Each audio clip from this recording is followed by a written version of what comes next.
Hello everyone. Today I wanted to talk about literary analysis. Now, I am all for analyzing literature. I'm for discovering the metaphors and themes within literature, but you have to look at the source when studying literature. For example, a lot of people use Sigmund Freud or Karl Marx or people like that to discover the meaning within literature, but personally, I don't care what Sigmund Freud or Karl Marx has to say about literature, not because they weren't knowledgeable men, but because what do they know about literature when they themselves are not fiction writers? Therefore, their opinions aren't really going to be too different than the opinions of the general public.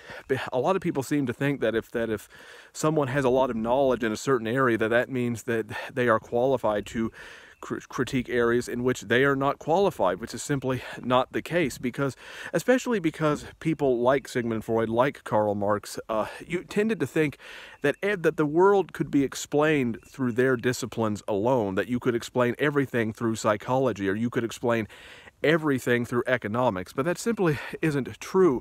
For example, yes, economics affects culture, but culture also affects economics. The world is really complicated, and to say that you can explain everything through one discipline is simply not true.